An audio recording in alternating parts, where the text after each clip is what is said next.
Alright guys, what's up? I get this question a lot because I have the same problem, how to grow big traps. And like I said, I've been training traps forever, as long as possible. You guys, if you follow my channel, you know I've been on it for a long time with no results, right? I tried shrugs, I tried heavy shrugs, I tried high reps, low reps, squeezing at the top, squeezing at the bottom. I tried deadlifts, I tried everything, right? Upright rows, whatever you want to call it. My traps just didn't seem to grow.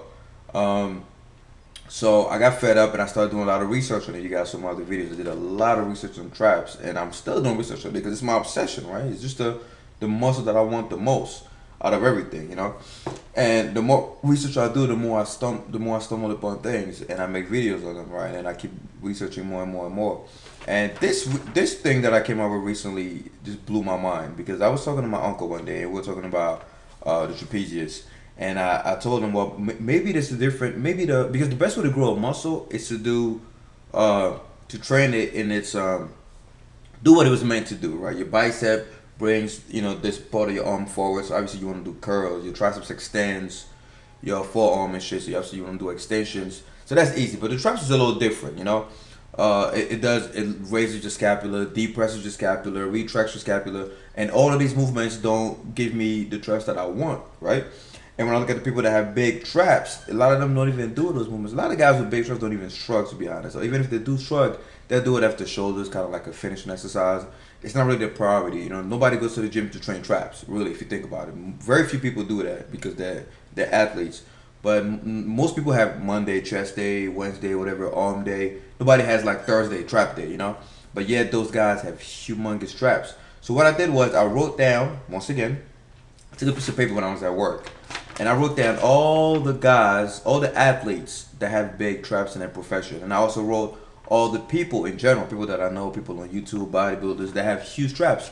And I looked for the common thread. You guys know I'm big on looking for the common thread. What do they have in common? Because if I could find the one thing they have in common, I could find the secret to having big traps other than just genetics. You guys know me, I hate using genetics as an answer. It does play a part, but when you're looking for knowledge and you want to discover new things, never believe in coincidences. I don't believe in coincidences, and I don't believe in chance. I don't believe in genetics.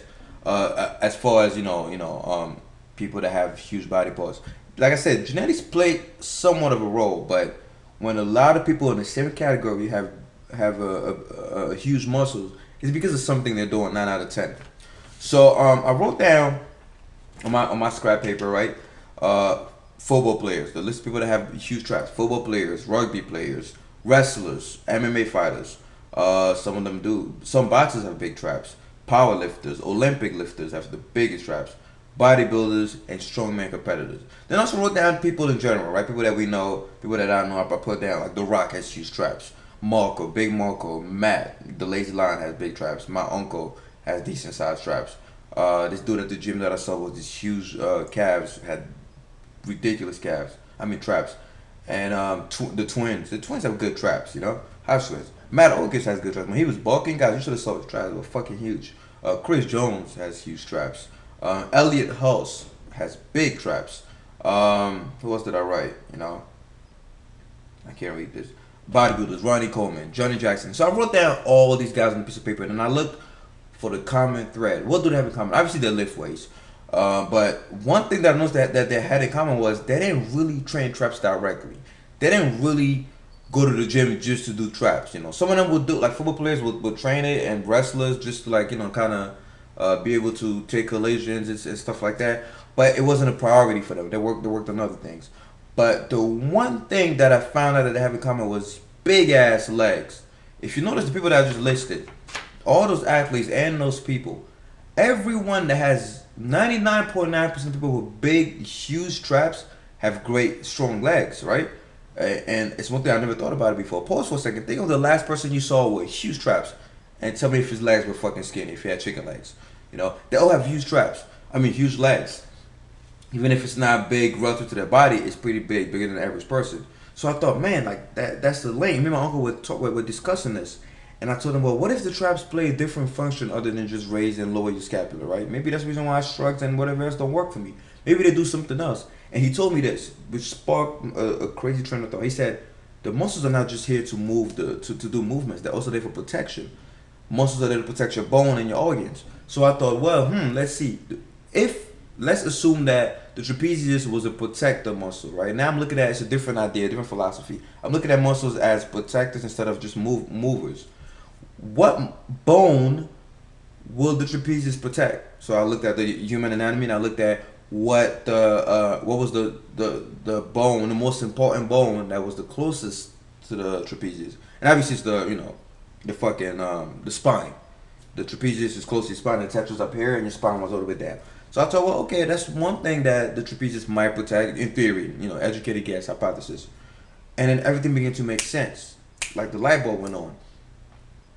If my theory was right, if my hypothesis was right, if the trapezius' primary function was not just to move the scapula, but was to protect the spine, it would make sense that any exercise or any movement or sport that puts the spine in danger will stimulate the trapezius.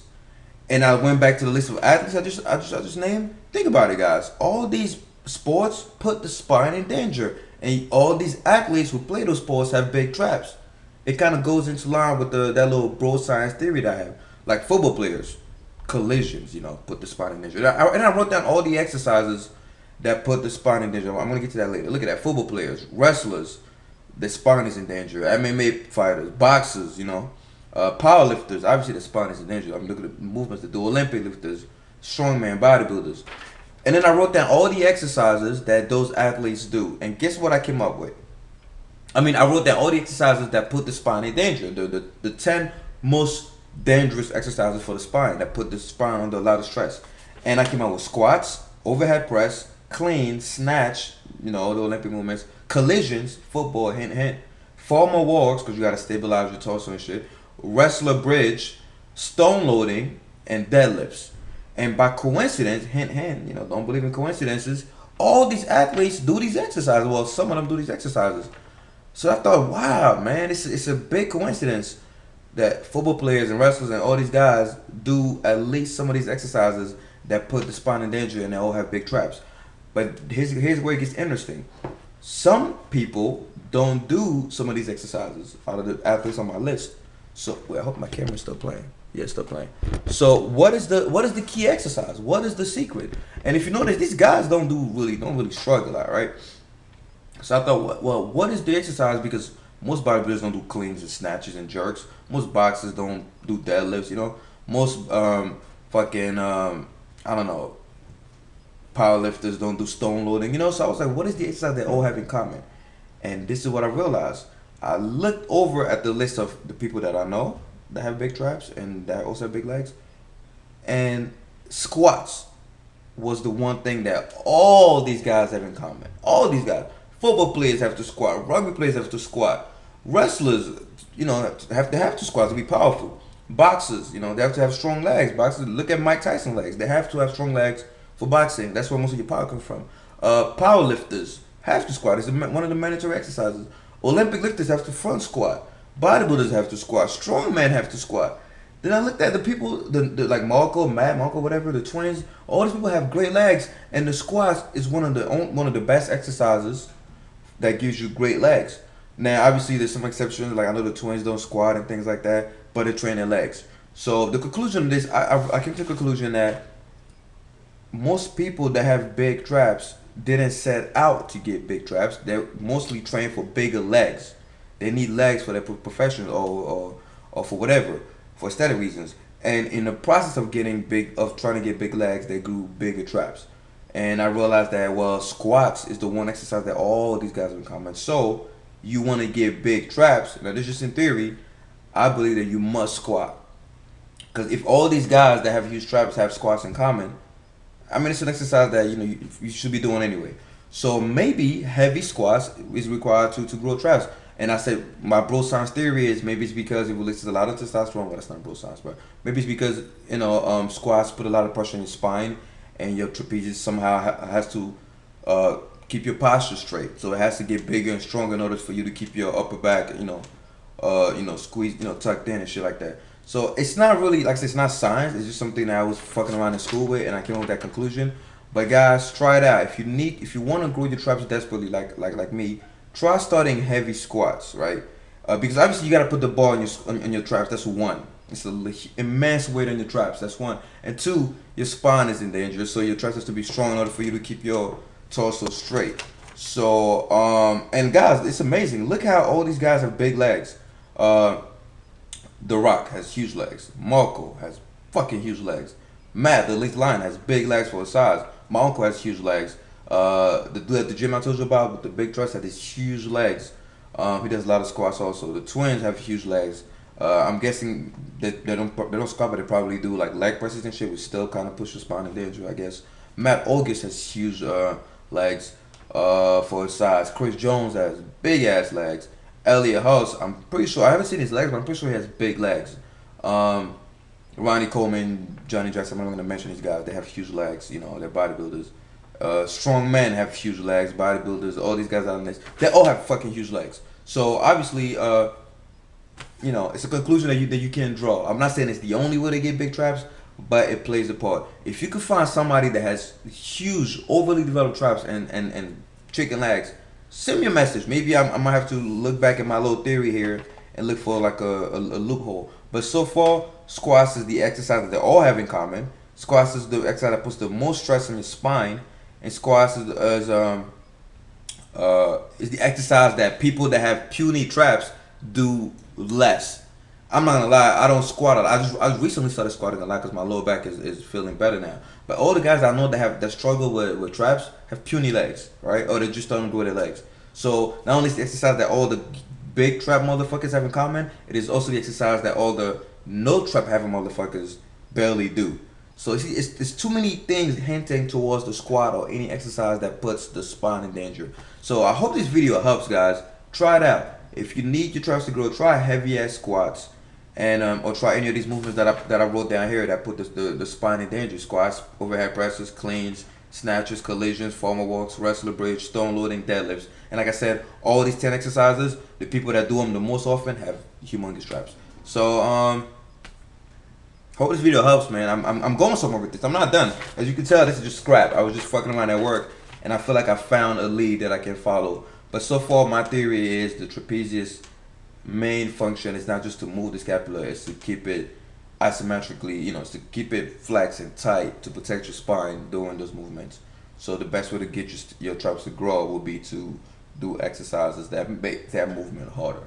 Alright guys, this video is longer than I expected, but I hope it helped you guys. Oh, by the way, in case you want like a quick workout for your traps, like I said, shrugs and upright rows don't really do it for me. I mean, they give me a good feel, but I'm never sore the next day. And I use soreness as an indicator. A lot of people don't do that, but I do. Because the muscles that are sore after I train them grow, and the ones that are not sore after I train them never grow. But one thing that you can do is, when I do high pulls, clean, heavy, clean pulls, right? Because there's no point in rack it really. You're gonna fuck up your wrist if your technique is bad. But you could just do the jerk, the high pull. So you could put that in your routine. Right now what I'm doing is clean high pulls, right? I'm not racking it. Just pass some gas. Hope you didn't hear that shit. Number two, I do obviously deadlifts, and I put in squats in my trap routine, my full body workout, and I also throw in upright rows and shrugs at the end to kind of burn it out. So make a routine with that. And if you can't do deadlifts, do rack pulls, because you can use a lot more weight and it takes less hamstring and lower back involvement. So there goes a routine for you: clean pulls or high pulls. Rack pulls, heavy, all these things have to be heavy, shrugs, upright rows, and I hope that helps. Don't forget the squats.